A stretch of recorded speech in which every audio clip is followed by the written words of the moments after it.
Hey y'all, it's your girl Nici. We got some best of Reddit updates. We're gonna have two of them for you today. So let's just get into it.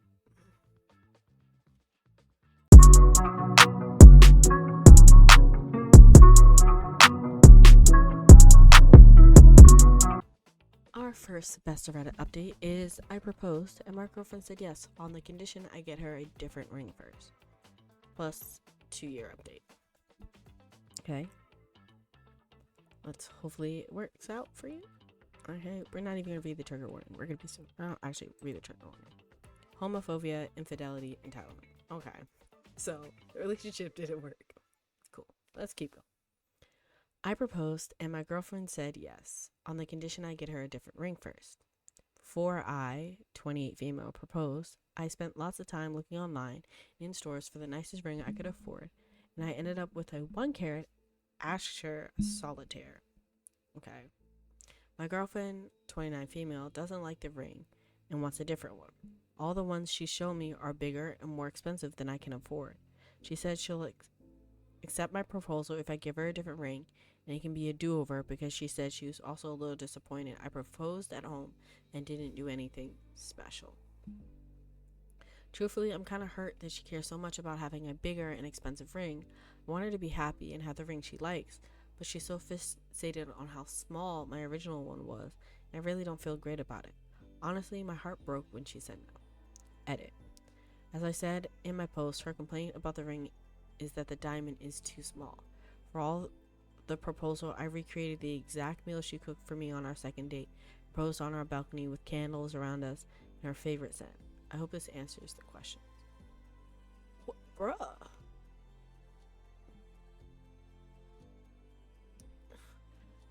Your girl? I'm getting the feel that your girl doesn't love you. She's materialistic. But I could be wrong. We could get into this, figure out what it is.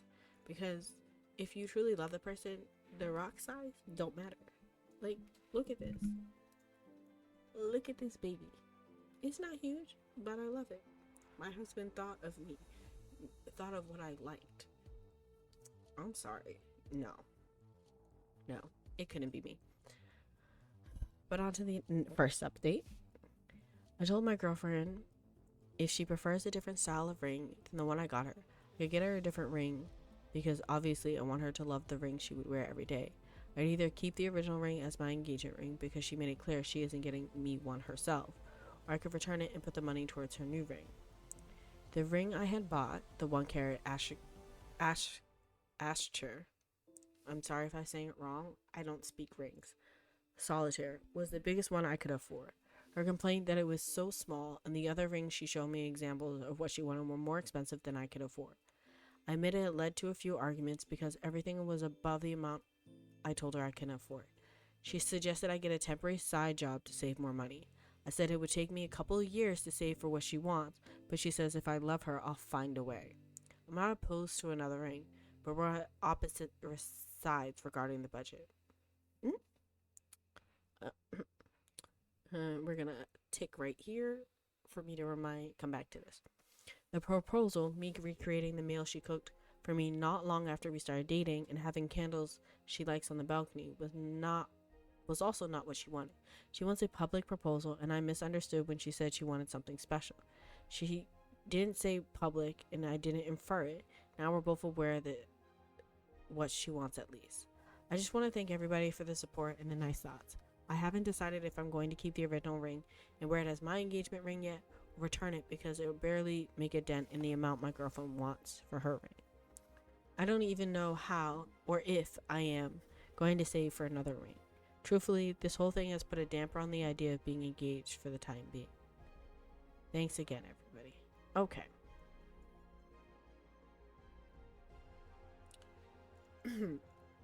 Up here, you had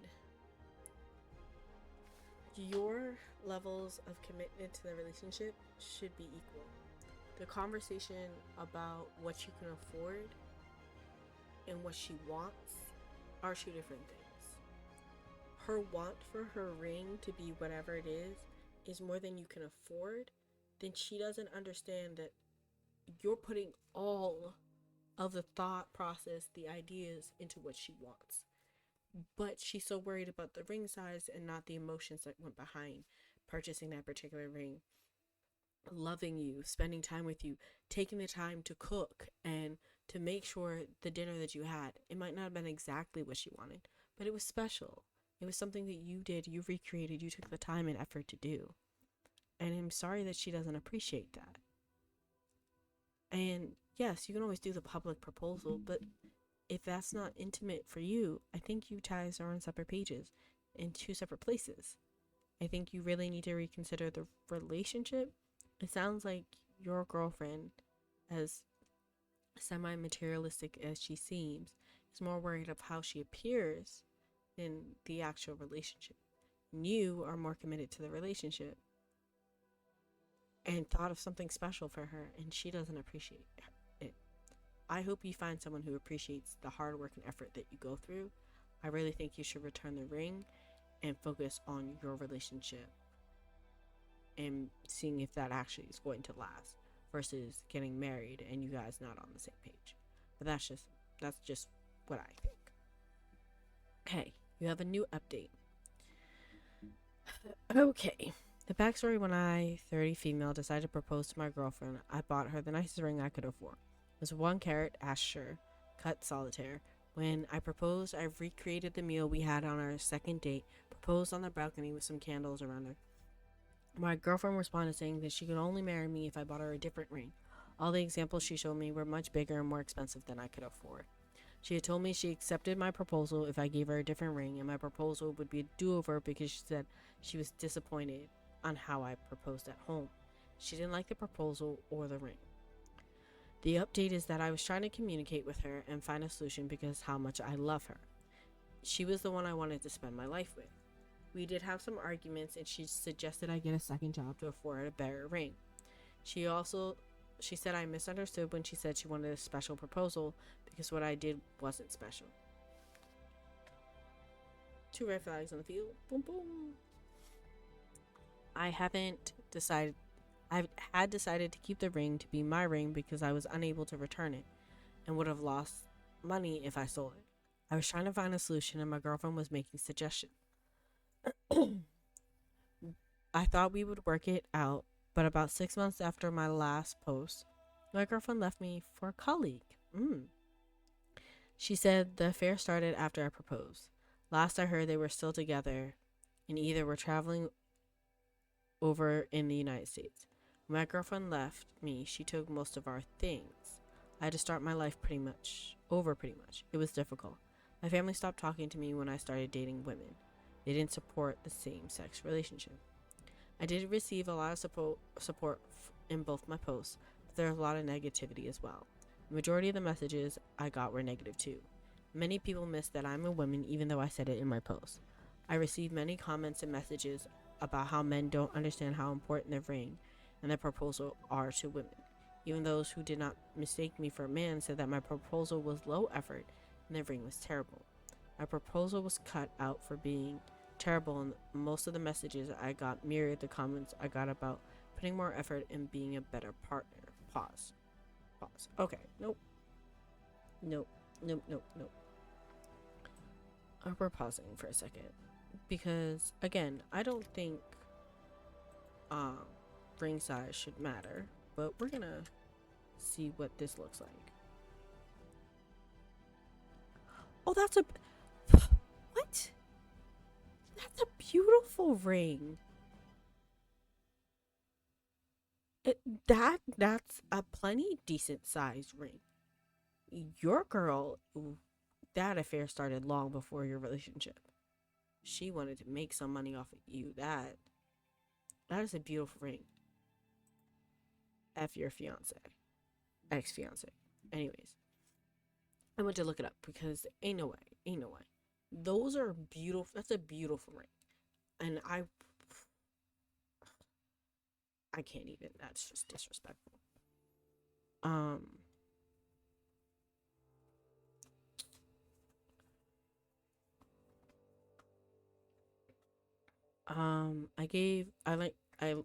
I learned from this experience. I'm not in a relationship now.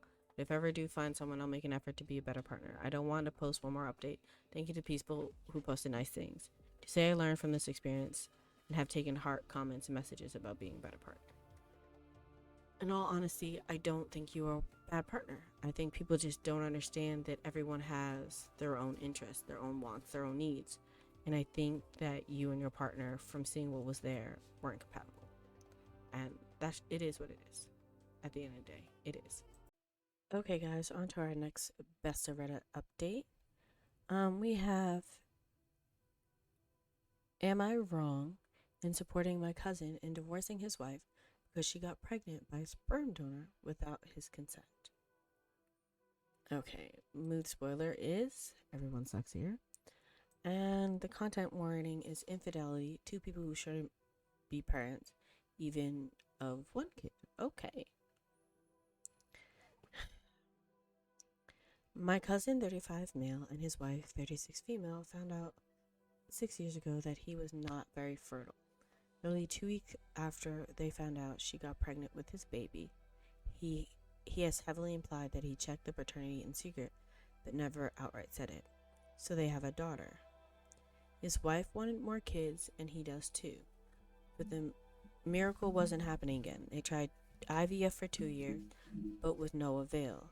So she got it in her head the only option is a sperm donor. He refused, but she said she wouldn't.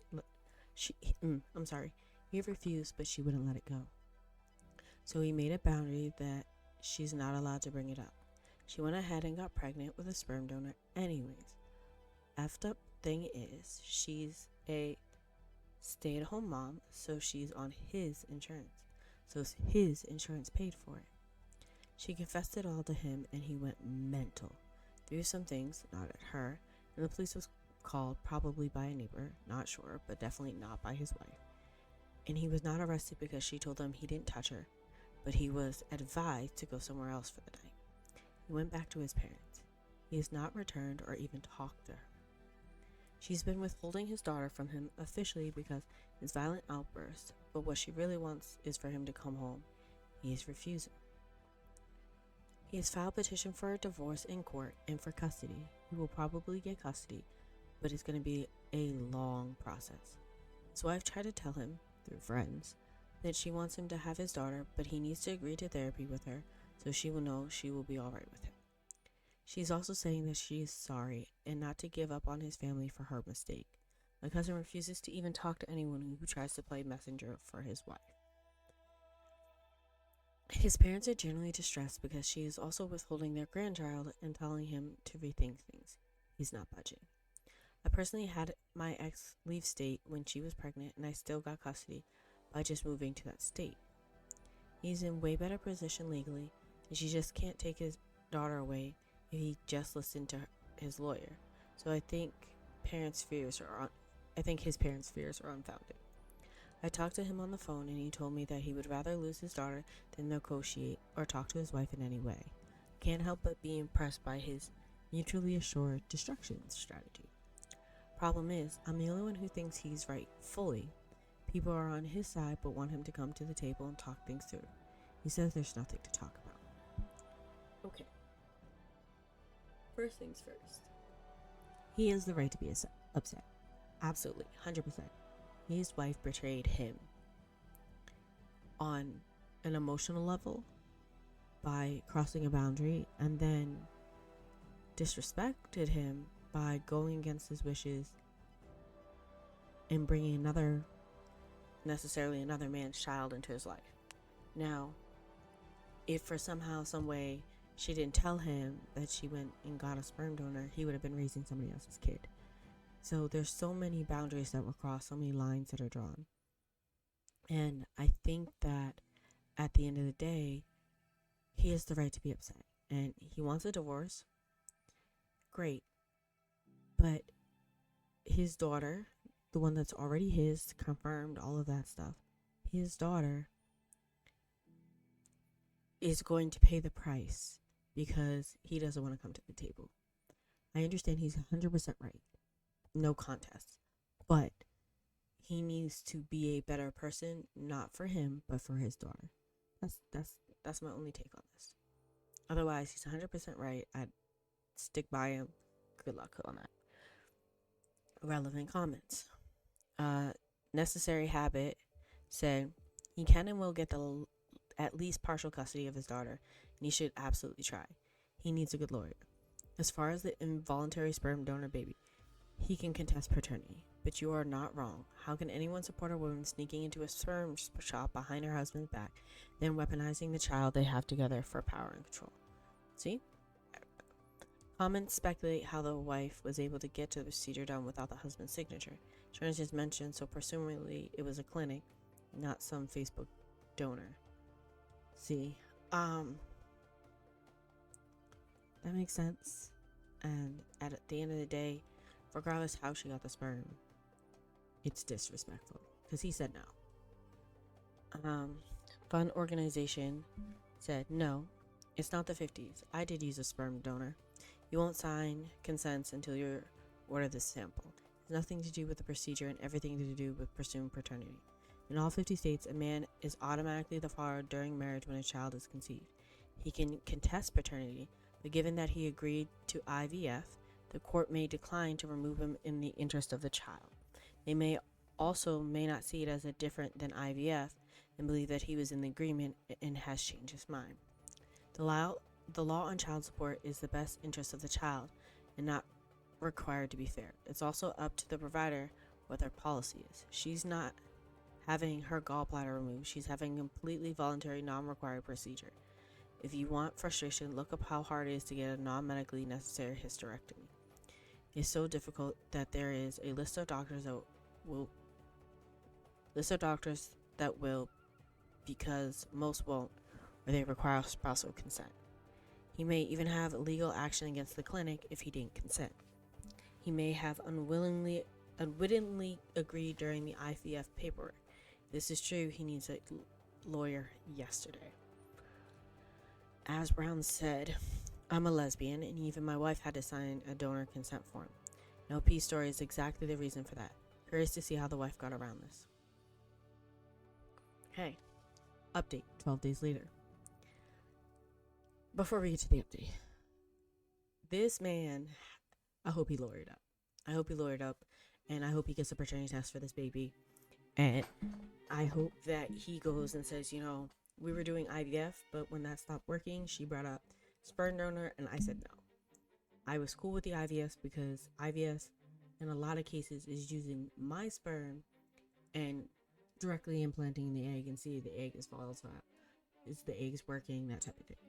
I'm not 100% sure, but it's a direct procedure. The husband's 100% involved. If he's like, I put a firm boundary, I didn't want to talk about it, I didn't want to have to deal with it when it came to sperm donor, and my wife went and did it anyways, hopefully they take that into consideration, and I hope he gets a paternity test and be like, on top of everything else, paternity-wise, that's not my kid. And I hope he only has to do child support if he doesn't get primary custody of his daughter for his daughter, because that's just wrong in so many ways. But anyways, on to the update 12 days later. Here's the update you guys asked for. It's not a pretty update.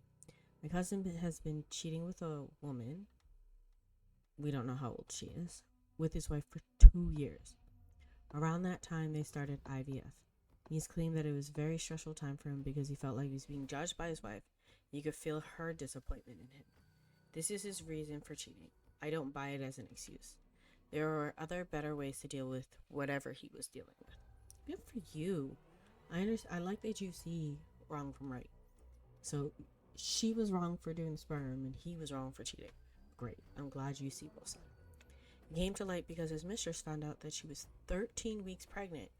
The next day I made the previous post. Oh. She claims it to be his child, but I'm not sure what the truth is. I'm sure he will check for himself. He took his mistress to his marital house to meet his wife, told her that she is pregnant, and asked his wife whether she still wants him to come back. Then he proceeded to kiss his mistress in front of his wife. After a lot of arguments, there was an altercation where she threw something in his face. Thankfully, the police didn't get involved. They're definitely getting a divorce. I don't think his wife will want to continue the relationship now. That's the update. I don't think you guys will be interested in stupid family drama. It's temporary anyways. Even if you guys are, I don't have the mental bandwidth to type it out. Okay, that is a lot. Right from wrong, it's just a lot. I can't even tell you how much a lot that is. And at the end of the day, he's in the wrong now. She was in the wrong. She still is in the wrong for going against his boundary. He crossed a completely different boundary. They both suck. I see why I said everybody sucks at the top. Like this crappy family. Anyways, relevant comment. Island Lord said, I mean, they're both crappy people. The only sad part is that they will now divorce and take the crappiness inflicted on someone else instead of each other. It's true. Spinner of Yarn said, wow, they both suck. I still think it's awful that he's punishing his daughter by cutting her off because he's mad at the wife. It first, wow, but the horrible things for everyone to do to each other. It's genuinely possible he got his unfair partner pregnant. Many doctors will tell you that infertile doesn't mean sterile, so while pregnancy is unlikely, it's not impossible. Personally, I think that anytime someone's affair partner becomes pregnant, checking paternity should be automatic, because if she's cheating with you, you'd be foolish to think she wouldn't be cheating on you. Rubbing his affair in his wife's face is disgusting. If it weren't for your niece, I might wash my hands of the whole family. Yes. I did to add, the affair partner can already see what an awful father he is. She's a fool if she has a kid with him, assuming it's his.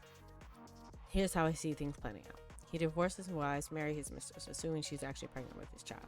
He's going to fight for equal custody of his daughter and get at least 40% in my state if he takes it to court, which he's planning to. His parents won't give up on a grandchild because of the affair. Not sure if they'll accept his mistress, but don't think they'll have a choice but to tolerate her if they want a grandchild. He's their only child, so they don't have any other avenues for a grandchild. I like his parents and I do want to have a good relationship, so he's going to be part of my life. So will his ex-wife. So yeah, I'm in the midst of this drama and there's no way to completely wash my hands of it. The story has been concluded by OP. That they hogwash. The whole family's gross. I don't understand how like y'all think this is acceptable to be cheating left and right. Emotionally cheating, physically cheating, like it's gross. Y'all both suck. This, everybody's sexier. Everyone's trashier. Except for you, OP. The cousin's wife, the affair partner. Those three, they're all trash. And how, I don't understand how men and women feel okay being that side piece. I really don't. Because at the end of the day, you are helping them cheat, A. And B, you get them how you lose them. So I don't understand why you want them. Like, it's just gross to me. It's just 100%. Y'all need to get your lives together. Ain't no way this was a me thing. But it is what it is. That's our 2 Reddit stories. Thank you guys for stopping by. Thank you guys for seeing me. I appreciate it. If you like this video, get a like and always subscribe. I have stuff coming out on Tuesdays and Thursdays. If you need anything from me, this is your girl Nici. See you next time. Bye.